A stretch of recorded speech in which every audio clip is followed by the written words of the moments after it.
48వ వచనం. ఒక ఆయన వలేసాడంట, వలైనప్పుడు చేపలు వచ్చినాయి, అన్నీ వచ్చినాయి. చాలా వస్తాయి కదండి, కంపలో ముళ్ళు అన్నీ వస్తూ ఉంటాయి కదా, అన్నీ వచ్చాడా. 13:48 ఏది నిండినప్పుడు వలేసాడు. వల నిండినప్పుడు వలను దరికి లాగి కూర్చుండి మంచి వాటిని ఏం చేస్తున్నాడంటే గంపలో వేస్తున్నాడు, చెడ్డవాటిని పడేస్తున్నాడు. అంటే అర్థమైంది తెలుసా? యేసుక్రీస్తు వారు వచ్చినప్పుడు నీతిమంతులందరూ కూడా నెమ్మది పొందే స్థలానికి వెళ్ళిపోతే అనీతి మందులు అక్కడికి వెళ్ళిపోతారండి, అగ్ని గుండములో పడవేయబడతారు. అగ్ని ఆరదు వారి పురుగు, ఆ శ్రమ నుండి నేను మిమ్మల్ని తప్పిస్తాను. అర్థమైందా లేదా? ఆ నరకం మీకు ఉండదు. అంతేగాని ఇప్పుడు ఈ లోకములో శరీరములో ఉండగా మీకు శ్రమలు లేవనేది అబద్ధము. మనము అనేకమైన శ్రమలు అనుభవించి దేవుని రాజ్యంలో ప్రవేశించాలి. కాబట్టి ప్రభునందు ప్రియమైన దేవుని పిల్లారా, ఎన్నో శ్రమలు అనుభవిద్దాం దేవుని కొరకు, ఆయన మహిమలో మనము ప్రవేశిద్దాం. అట్టి కృప దేవుడు మనందరికీ దయచేయును గాక. ఆమేన్, ఆమేన్, ఆమేన్. ఇప్పుడు పెండ్లి విందు అంతా అయిపోయింది. చివరికి ఏముంటుందండి? పెండ్లి విందు. పెండ్లి విందు చేసి మనం వెళ్ళిపోదాం. ఓకే, అయ్యగారు పాట పాడతారా? ఉత్సాహపరచండి మన సహోదరు. వెల్కమ్.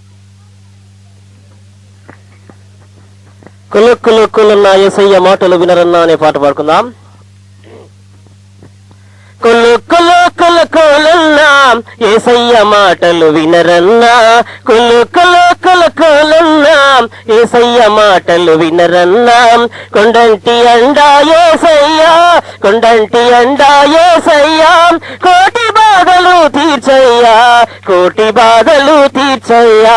కులు కులు కులు కులున్నా యేసయ్య మాటలు వినరన్నా, కులు కులు కులు కులున్నా యేసయ్య మాటలు వినరన్నా. సిలువ వార్త ఇది నీ కొరకే, సత్య వార్త ఇది మన కొరకే. సిలువ వార్త ఇది నీ కొరకే, సత్య వార్త ఇది మన కొరకే. కులు కులు కులు కులున్నా యేసయ్య మాటలు వినరన్నా, కులు కులు కులు కులున్నా యేసయ్య మాటలు వినరన్నా. పశ్చాత్తాపము పొందుమయా, పాప శాపములు తీరునయా.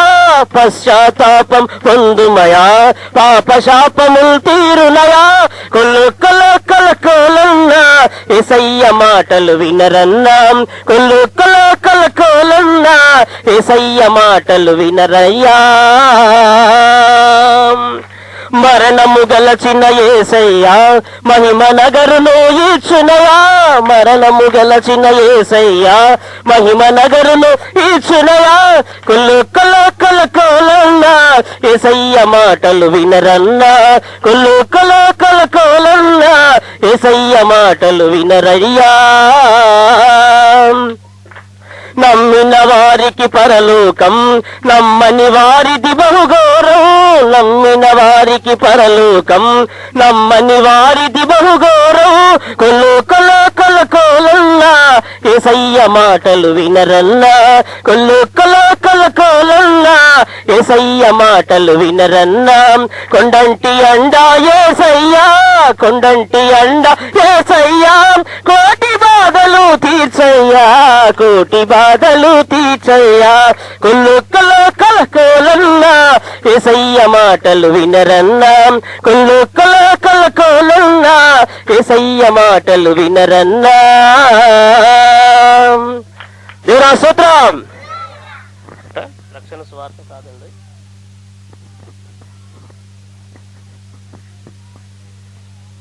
రక్షణ సువార్త కాదండు, రాజ్య సువార్తను వినరండు. రక్షణ సువార్త కాదండు, రాజ్య సువార్తను వినరండు. హల్లెలూయా హల్లెలూయా, హల్లెలూయా హల్లెలూయా, హల్లెలూయా హల్లెలూయా, హల్లెలూయా హల్లెలూయా. రక్షణ సువార్త కాదండు, రాజ్య సువార్తను వినరండు.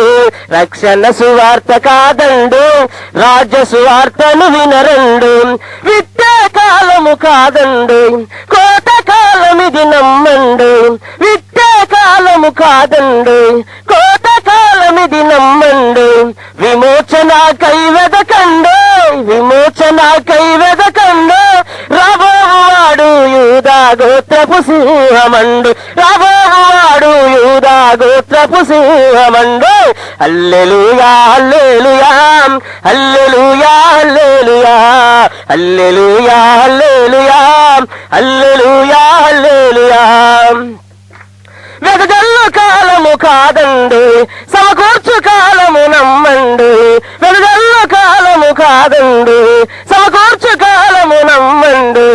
ఇశ్రాయేలును చూడండి, ఇశ్రాయేలును చూడండి, వాగ్దాన భూమిని చేరారండి, వాగ్దాన భూమిని చేరారండి. హల్లెలూయా హల్లెలూయా హల్లెలూయా హల్లెలూయా హల్లెలూయా హల్లెలూయా హల్లెలూయా హల్లెలూయా. రక్షణ సువార్త కాదండి, రాజ్య సువార్తలు వినరండి. రక్షణ సువార్త కాదండి, రాజ్య సువార్తలు వినరండి. మరుగైన మన్నను తినరండి, మరుగైన నామము వినరండి. మరుగైన మన్నను తినరండి, మరుగైన నామము వినరండి. మహిమ దేహమును పొందండి, మహిమ దేహమును పొందండి. మరణముపై జయం మనదేనండి, మరణముపై జయం మనదేనండి. హల్లెలూయా హల్లెలూయా హల్లెలూయా హల్లెలూయా హల్లెలూయా హల్లెలూయా హల్లెలూయా హల్లెలూయా. రక్షణ సువార్త కాదండు, రాజ్య సువార్తలు వినరండు. రక్షణ సువార్త కాదండు, రాజ్య సువార్తలు వినరండు. దేవుని స్తోత్రం. పెండ్లి విందు గురించి మనం మాట్లాడుకోబోతున్నాం. ఏ విందు ఇది? పెండ్లి విందు. అందరూ ఏమనుకున్నారంటే యేసుప్రభువు వారు వచ్చిన రహస్యంగా వచ్చినప్పుడు కొంతమంది ఎత్తబడతారు, కొంతమంది మిగిలిపోతారు. ఎత్తబడిన వారు పైకి వెళ్ళిపోయి పరలోకంలో అక్కడ 7 సంవత్సరాలు పెండ్లి విందు చేసుకుంటారు అని అనుకుంటున్నారు. ఎన్ని సంవత్సరాలు అండి? 7 సంవత్సరాలు పెండ్లి విందు. అసలు పెండ్లి విందు అంటే ఏంటి, ఎక్కడ జరుగుతుంది, ఏమిటో చూద్దాం. పెండ్లి విందు అనే మాట ఎక్కడుందో చూద్దాం. మొదటిగా ప్రకటన గ్రంథము 19వ అధ్యాయము 7వ వచనము, అలాగే 9వ వచనం. విస్తారమైన జలముల శబ్దమును, బలమైన ఉరుముల శబ్దమును పోలిన ఒక స్వరము సర్వాధికారియగు ప్రభువునగు మన దేవుడు ఏలుచున్నాడు. ఆయనను స్తుతించుడి. గొర్రె పిల్ల వివాహోత్సవ సమయము వచ్చినది, ఆయన భార్య సిద్ధపరచుకున్నది. సంతోషపడి ఉత్సహించి ఆయనను మహిమపరచవాలని చెప్పగా వింటిని. 9వ వచనం ఇలాగూ చెప్పాను, గొర్రె పిల్ల పెండ్లి విందుకు పిలువబడిన వారు ధన్యులని రాయము. చాలండి. ఎవరైతే ఈ పెండ్లి విందుకు వచ్చారో వాళ్ళందరూ కూడా ఎవరండి? ధన్యులు. ఎవరు వాళ్ళు? ధన్యులు. సరే, మంచిది. ఈ పెండ్లి విందు ఎప్పుడు జరుగుతుంది, ఇందులో ఎలా పిలవబడాలి, ఎలా అనుభవించాలి, ఈ విషయాన్ని మనం చూద్దాం. ఒక ఉపమానం చెప్పారు యేసుక్రీస్తు వారు. అదేంటంటే మత్తయి సువార్త 22వ అధ్యాయము మొదటి 14 వచనాలు, 1 నుంచి 14 వరకు. ఆ యేసు వారికి ఉత్తరం ఇచ్చుచు తిరిగి ఉపమాన రీతిగా ఇట్లా, నేను పరలోక రాజ్యము తన కుమారునికి పెండ్లి విందు చేసి, మత్తయి సువార్త 22వ అధ్యాయము 1 నుంచి 14. ఇక్కడ పరలోక రాజ్యము ఒక వ్యక్తి తన కుమారునికి పెండ్లి చేసే సందర్భంలో పెండ్లి విందు చేసిన దానితోటి పోలుస్తున్నారంట. ఆయన ఏం చేశారంటే పిలువబడిన వారిని అందరినీ పోగు చేశారంట. కానీ వాళ్ళు ఎవరు రాలేదు, తోసివేశారు. అనేకమైన సాకులు చెప్పారు.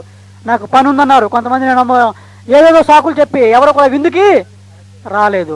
అప్పుడు ఆయన ఏమన్నాడంటే రాజు వీధుల్లోకి వెళ్ళి మీకు కనిపించిన వాళ్ళందరినీ తీసుకురండి అన్నారు. వాళ్ళు వచ్చి వాళ్ళు విందులో పాల్గొన్నారు, విందు అనుభవిస్తున్నారు. ఇంతకీ ఏమిటి విందు? దేవుడు ఏర్పాటు చేసిన విందు ఏమిటి? రాని వాళ్ళు ఎవరు, వచ్చిన వాళ్ళు ఎవరు చెప్పగలరా? ఈ రాని వాళ్ళు ఎవరంటే ఇశ్రాయేలీయులు. దేవుడు మొట్టమొదటిగా వాగ్దానాలు, ధర్మశాస్త్రం అని ఎవరికి ఇచ్చారు? ఇశ్రాయేలుకి ఇచ్చారు. కానీ వారెవరు కూడా పాటించలేదు. వాళ్ళందరూ కూడా యేసుక్రీస్తు వారిని తోసివేశారు, దేవుణ్ణి తోసివేశారు. ఎవరు కూడా దేవుని దగ్గరకు రాలేదు. అప్పుడు దేవుడు అన్యులకు ప్రవేశాన్ని అనుగ్రహించాడు. ఇశ్రాయేలుతో పాటు సమాన వారసులుగా ఉండే అర్హత అన్యులందరికీ ఇచ్చేశాడు. అన్యులైనటువంటి మనము ఇప్పుడు ఆ రాజ్యములో ప్రవేశించి దేవుని రాజ్యములో మనం ఇప్పుడు ఉన్నాము. అంటే పెండ్లి విందు ఎప్పుడు జరుగుతుంది? చూద్దాం కొన్ని మాటలు చూద్దాం. అదే పెండ్లి విందు అంటే ఏమిటి? అక్కడ ఏం చేస్తారో పెండ్లి విందులో? పలావ్ పెడతారా, తెల్లన్నం పెడతారా, చికెన్ చేస్తారా, మటన్ చేస్తారా, సాంబారు వండుతారా, లేకపోతే రసం కాస్తారా, లేకపోతే కేవలం ఒకటి పెరిగేసి పంపించేస్తారా? అవును కదా. మరి పెండ్లి విందు అంటే విందులకి బ్రదర్ విందు చేస్తున్నాం అంటే అవును, మరి ఏమి వంటలు చేస్తున్నారు? అవునా కదా. ఏ కూర ఉండాలి? మీరు మన వరకు మనం బంగాళాదుంప కూర వండాం, ఇప్పుడు చికెన్, ఇంకో రోజుని ఇంకొక రోజుని ఇంకొకటి. కాబట్టి మరి రసము, సాంబారా, తర్వాత ఏంటి కర్రీ ఏంటి అనేది చాలా ప్రాముఖ్యం. మరి దేవుని రాజ్యంలో కూడా మరి పెండ్లి విందంటే మనగా మామూలు మనుషులు మనం విందు చేసుకుంటేనే గుమగుమ నడిచేస్తాం వంటలు కదండి. మరి సర్వాధికారి సర్వ సృష్టికర్త అయిన దేవుడే పెండ్లి చేసి అందరినీ పెండ్లి విందుకు రమ్మన్నాడంటే ఎంతెంత వంటలు చేస్తారో చూడాలి కదా. చూద్దాం ఏమేమి కూరలు వేస్తారో చూద్దాం. రోమాపత్రిక 14వ అధ్యాయము 17వ వచనము. దేవుని రాజ్యము పలావును, చికెను, మటను కాదు గాని. అవునా కదా. దేవుని రాజ్యము భోజనములు పానములు కాదు అని అర్థం ఏంటి? నీవనుకున్నట్టుగా చికెన్లు మటన్లు అక్కడ ఉండవు. There are no chickens, no muttons. దేవుని రాజ్యము భోజనములు పానములు కాదు గాని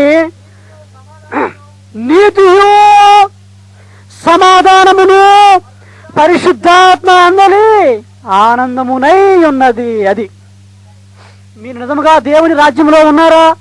దేవుని రాజ్యములో ఉన్న విందును మీరు పాల్గొన్నారా అంటే అర్థం తెలుసా?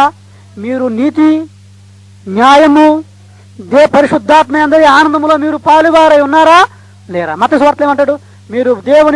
మీరు ఏమి తిందుమో ఏమి తాగుదుమా అని మీరు దేని గురించి మీరు చింతించకండి, మొట్టమొదటిగా దేవుని రాజ్యమును ఆయన నీతిని వెతకాలి.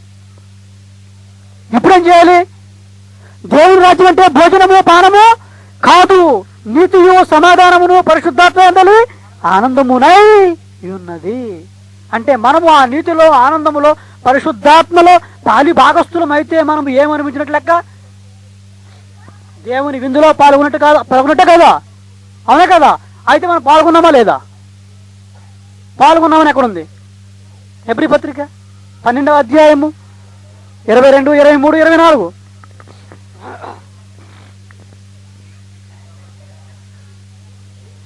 హెబ్రీ పత్రిక 12వ అధ్యాయము 22, 23, 24. ఇప్పుడంటే ఎప్పుడు? సుమారు 2000 సంవత్సరాల క్రితం అండి. ఇది ప్రారంభ శతాబ్ద కాలములో వ్రాయబడిన పుస్తకం ఇది హెబ్రీ పత్రిక. సుమారు 1900 సంవత్సరాల కంటే ఎక్కువ కాలంలో వ్రాయబడిన పుస్తకం ఇది. ఇప్పుడైతే అనగా సుమారు 1900 సంవత్సరాల క్రితమే దేవుడు చెబుతూ ఉన్నాడు. ఇప్పుడైతే సీయోను కొండకును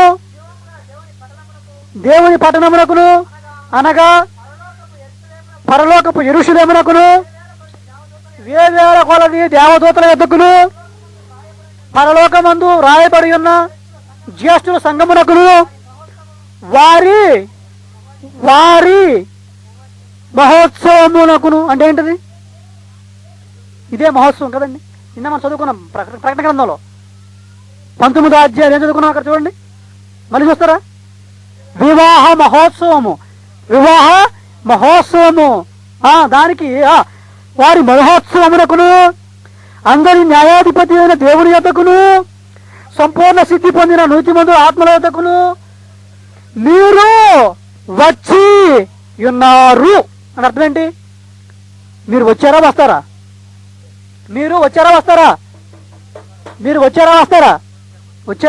వచ్చారా లేదా?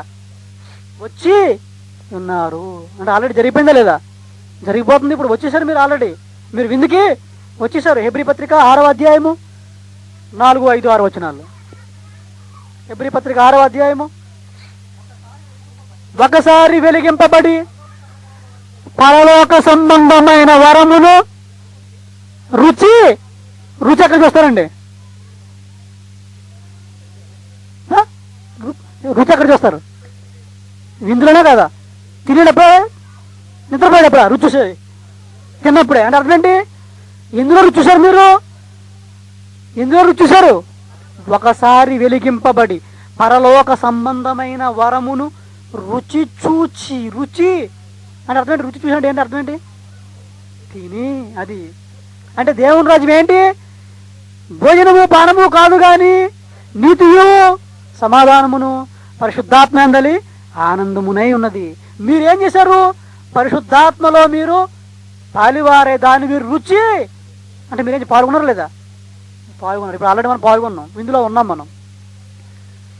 ఇప్పుడు కనుక మన జీవితాలని నీతిగా యథార్థవంతంగా మనం ముందుకు పెట్టుకుని ముందుకు నడిస్తే ఆయన వచ్చినప్పుడు మనం సదాకాలం యేసుక్రీస్తు వారితో పాటు ఉంటాం కాబట్టి అక్కడ కూడా ఈ విందు మనకి ఉంటుంది. అక్కడ విందు అంటే తినడము తాగడము కాదండి, దేవునితో సహవాసము. ఆయన ఏమన్నాడు? జయించు వానిని నేను నా తండ్రి సింహాసనం ముందు కూర్చుని ఉన్న ప్రకారము వారిని నా సింహాసనం మీద కూర్చోబెడతాను. ఇప్పుడు మీరు అనుభవిస్తున్నారు అనుభవం, పరిశుద్ధాత్మ యొక్క ఆనందం అనుభవం, నీతి సమాధానంతో మీరు ఉన్నారు. అంటే మీరు పరలోక విందులో మీరు పాల్గొన్నారు, మీరు అనుభవిస్తూ ఉన్నారు. ఈ విందు ఇక ముందు కూడా కంటిన్యూ అవుతుంది. ఎన్ని సంవత్సరాలు? 7 సంవత్సరాలు. 7 అంటే సంపూర్ణంగా, పరిపూర్ణంగా, యుగయుగాలు, శాశ్వత కాలం. యేసుప్రభువు అన్నారు సదాకాలము నేను మీతో వాడు ఉంటాను అన్నారు లేదా? పేతురు గారు ఏమన్నారు? తెస్సలోనికీయుల పౌలు గారు ఏమన్నారు? కాగా మనము సదాకాలము ప్రభువుతో కూడా ఉందము. 7 ఏళ్ళు పెండ్లి విందు. ఎన్ని సంవత్సరాలు? 7 అంటే 1, 2, 3, 4, 5, 6 తర్వాత 7 కాదు, లెక్కలేనన్ని సంవత్సరాలు. అసలు అక్కడ లేదు. అక్కడ 7 సంవత్సరాలు లేదు అక్కడ, మీకు తెలుసు లేదు. 7 ఏళ్ళ పెండ్లి విందని లేదు అక్కడ, తెలుసా మీకు? కానీ మీరు ఎన్ని సంవత్సరాలు మీరు విందు చేస్తారు? మీరు ఒకవేళ వాళ్ళు అనుకున్నట్టుగానే 7 సంవత్సరాలు అనుకున్నా 7 అంటే అర్థం ఏంటి? సంపూర్ణంగా సదాకాలము యుగయుగాలు మీరు ఆయనతో పాటు ఉండి నీతితోనూ భక్తితోనూ సమాధానముతోనూ పరిశుద్ధాత్మ యందలి ఆనందంతో పాటు మీరు దేవునితో పాటు యుగయుగాలు ఉంటారు. అట్టి కృప దేవుడు మనందరికీ అనుగ్రహించును గాక. ఆమేన్. ప్రభునందు ప్రియమైన దేవుని పిల్లలారా, దేవుని వాక్యం ఎంత చక్కగా ఉంటే మన సహోదరులు ఏం చేస్తున్నారంటే లేనిపోని మాటలన్నీ కల్పించి 7 ఏళ్ల మహాశ్రమలని, 7 ఏళ్ల పెండ్లి విందని, 1000 ఏళ్ల భూలోక పరిపాలనని లేనిపోని కొట్టుకథలు చెప్పి, కొంతమంది కొట్టుకథలు అయితే కొంతమంది పాపం తెలియక నిజంగానే వాడి యొక్క అర్థము తెలియక చాలా శ్రమపడుతూ ఉన్నారు. ఎవరిని ఇక్కడ చెప్పినటువంటి వాక్యం ఎవరిని విమర్శించడానికి కాదు, కానీ అందరూ కూడా దేవుని వాక్యములో ఉన్న సత్యాన్ని గ్రహించి దేవుని వాక్య ప్రకారం జీవించాలనేదే మన అందరి యొక్క ఉద్దేశం. ఇక్కడ ఎవరిని విమర్శించడము, కించపరచడము కాదు. కాబట్టి ఆయన వస్తాడు, వచ్చినప్పుడు నీవు ఎత్తబడే సంఘంలో ఉండాలి. ఆయన వచ్చినప్పుడు నీవు ఇక్కడ విడిచిపెట్టబడితే మనము ఎంత కష్టపడి మీరు పొద్దున్న సాయంకాలం వరకు వాక్యం విన్నా, అందరికంటే ఎక్కువ కానుకలు ఇచ్చినా, అందరికంటే ఎక్కువ ఖరీదైన భోజనం పెట్టినా, అందరికంటే ఎక్కువ ప్రార్థన చేసినా, అందరికంటే ఎక్కువగా ఏమి చేసినా కూడా మనం ఆయన వచ్చినప్పుడు ఎత్తబడకపోతే మన జీవితాలు వ్యర్థం. కాబట్టి ఆయన వచ్చినప్పుడు మన హృదయాలు దేవుని ఎదుట పరిశుద్ధంగాను, నీతిమంతంగాను, యథార్థవంతంగా ఉండి ఆయనతో పాటు పరలోకానికి చేరుకునే విధంగా మన హృదయాల్ని మనము సరిదేసుకుందాం, చక్కదిద్దుకుందాం. ఏమైనా లోపాలు ఉన్నట్లయితే, లోపాలు లేకుండా ఎవరు ఉంటారు? నీతిమంతులు లేడు, ఒక్కరు లేడు, అందరూ ఏకముగా పనికి మాలిన వారైపోయారు, త్రోవ తప్పారు. కాబట్టి మన జీవితాన్ని మనం సరి చేసుకుని ఆయన వచ్చినప్పుడు ఖచ్చితంగా ఆ దేవదూతల చేత మేఘముల మీద యేసుక్రీస్తు వారిని ఎదుర్కొన్నటకు ఆకాశ మండలానికి ఎదుర్కొనే గుంపులో మనము ఉండే విధంగా సిద్ధపడదాం. అట్టి కృప దేవుడు మనందరికీ అనుగ్రహించును గాక. ఆమేన్, ఆమేన్, ఆమేన్. ప్రార్థన చేసుకుందాం. కూడా పరిశుద్ధుడు అయిన మా తండ్రి, మీ యొక్క పరిశుద్ధ నామానికి వందనాలు చెల్లించుకుంటున్నాం. ప్రభువా, ఎంత మాత్రము యోగ్యత లేని మమ్మల్ని మీ పాసనది చేర్చి మీ యొక్క వాక్యమును విని మా బ్రతుకును, మా జీవితాలను సరిచేసుకోవడానికి మీరు అనుగ్రహించిన మహాకృపను బట్టి వందనాలు చెల్లించుకుంటూ ఉన్నాం. కూడి వచ్చిన ప్రతి బిడ్డను మీరు దీవించండి, ఆశీర్వదించండి. నాయన మా జీవితాల్లో ఉన్న లోపాలను సరిచేసుకుని నాయన మీ ప్రియకుమారుడు యేసుక్రీస్తు వారు 2వ రాకడలో వచ్చినప్పుడు ఆయనతో పాటు మేము కూడా మీ యొక్క రాజ్యంలోనికి, మీ యొక్క పరలోకానికి చేరుకునే వారిగా మమ్మల్ని అందరినీ తీర్చిదిద్దమని బ్రతిమాలుకుంటూ ఉన్నాం. నాయన వాక్యము తెలియని వారికి, నాయన యేసుక్రీస్తు రక్షకుడిగా లేని వారికి నాయన మీరు మీ కుమారుని రక్షకుడిగా తెలియపరచండి. వారు అంగీకరించినట్లుగా సహాయం చేయండి. నాయన మిమ్మల్ని తెలుసుకుని ఆత్మీయ జీవితాన్ని కొనసాగించలేకపోతున్న వారికి మంచి ఆత్మీయ జీవితం దయచేయండి. ఇక్కడ కూడిన బిడ్డలందరినీ మీరు జ్ఞాపకం చేసుకోండి. ఈ వాక్యం వింటున్న బిడ్డలు నాయన వారి జీవితాల్లో ఉన్న సమస్యలను మీరు తీర్చండి. నేను సహోదరు నాగరత్నం గారు మరి ప్రార్థన చేయమని చెప్పి ఉంటుండగా నాయన మీ కుమార్తె కలిగిన ప్రతి బలహీనత మీరు తీసివేయండి. చెవిపోటు శరీర సంబంధమైన బలహీనతలు తీసివేసి మీ కుమార్తెకు సంపూర్ణమైన స్వస్థత దయచేయమని ప్రతిమనుకుంటూ ఉన్నాం. అలాగైతే తండ్రి ఇంకెంతమంది అయితే నాయన వారి వ్యక్తిగత సమస్యలతో ఉన్నారో వారందరినీ మీరు జ్ఞాపకం చేసుకుని మీ కృపలో భద్రపరచండి. మరి ముఖ్యంగా తండ్రి మీ ప్రియ కుమారుని రాకడలో మేమందరము కూడా ఎత్తపడే గుంపులో ఉన్నట్లుగా సహాయం చేసి మా జీవితాలు మేము సరిచేసుకుని పవిత్రముగా యథార్థముగా నీతిమంతులుగా జీవించి మీకు ఇష్టమైన బిడ్డగా ఉండే కృప దయచేయగలరని ఈ కొద్ది మనవులు మా ప్రభువు మా రక్షకుడు మీ ప్రియ కుమారుడు యేసుక్రీస్తు వారి పరిశుద్ధ నామమున ప్రార్థిస్తున్నాము తండ్రి. ఆమేన్. తండ్రి అయిన దేవుని ప్రేమ, కుమారుడు యేసుక్రీస్తు వారి కృప, పరిశుద్ధాత్మ దేవుని అన్యోన్య సహవాసము కూడి ఉన్న మనకును సకల మానవాళికి ఇప్పుడు ఎల్లప్పుడూ సదాకాలము యేసుక్రీస్తు వారి ద్వారా తోడయుండి నడిపించునుగాక. ఆమేన్. ఆమేన్. అందరికీ వందనాలు. Thank you very much brothers and sisters. మరి ఇంతవరకు మీ అమూల్యమైన సమయాన్ని ఎంతోమందికి చాలామంది పనులు ఉంటాయి, అయినప్పటికీ కొంతమంది ముఖ్యమైన పనులు వదులుకుని మరి యొక్క వాక్యాన్ని వినడానికి ప్రయాసపడి వచ్చినందుకు మీ అందరికీ ప్రత్యేకమైన వందనాలు తెలియజేస్తున్నాను. అంతేకాకుండా ఈ విధమైన మంచి కార్యక్రమాన్ని ఏర్పాటు చేయడానికి మరి యూనివర్సల్ బైబిల్ కాలేజ్ స్టూడెంట్స్ మొత్తం అందరూ పేర్లు నేను చెప్పను, కాలేజ్ స్టూడెంట్స్ అందరూ కూడా మరి వారి మరి అన్ని విషయాల్లోనూ ఆర్థికంగాను మరి వ్యక్తిగతంగాను వ్యయ ప్రయాసాలకు వచ్చి ఇంత మంచి చక్కటి మనందరికీ వాక్యాన్ని వినే అవకాశాన్ని కల్పించారు. కాబట్టి వారికి కూడా నేను ప్రత్యేకమైన వందనాలు తెలియజేస్తూ ఉన్నాను. అలాగే కూడి వచ్చిన మీ అందరికీ వందనాలు. మీ అందరి కొరకు మేము ప్రార్థన చేస్తాం, మీరు కూడా మా కొరకు ప్రార్థన చేయండి. దేవుడు చిత్తమైతే మరొకసారి అందరం బ్రతికి బాగుంటే మరొకసారి ఇది కలుసుకుంటాం. అంతేకాకుండా ప్రతి సోమవారం సాయంకాలము 7 గంటల నుండి 8:30 గంటల వరకు కూడా మాణిక్యం గారి ఇంట్లోనే ఇదే ఇంట్లో క్లాస్ జరుగుతుంది. కాబట్టి అవకాశం ఉన్న వాళ్ళు తప్పనిసరిగా వచ్చి మరి యొక్క సమయాన్ని సద్వినియోగం చేసుకుని దేవుని వాక్యంలో మంచి జ్ఞానం పొంది ఆ వాక్య ప్రకారం జీవించడానికి అందరూ కూడా సిద్ధపడాలని ప్రభు పేరట ప్రేమపూర్వకంగా మనవి చేస్తూ అందరినీ ఆహ్వానిస్తూ ఉన్నాను. దేవుడు మిమ్మల్ని అందరినీ మరొకసారి దీవించి ఆశ్రయించును గాక. ఆమేన్. వందనాలు అందరికీ. Thank you very much. అయ్యా మాణిక్యం గారు మాట్లాడతారా మీరు?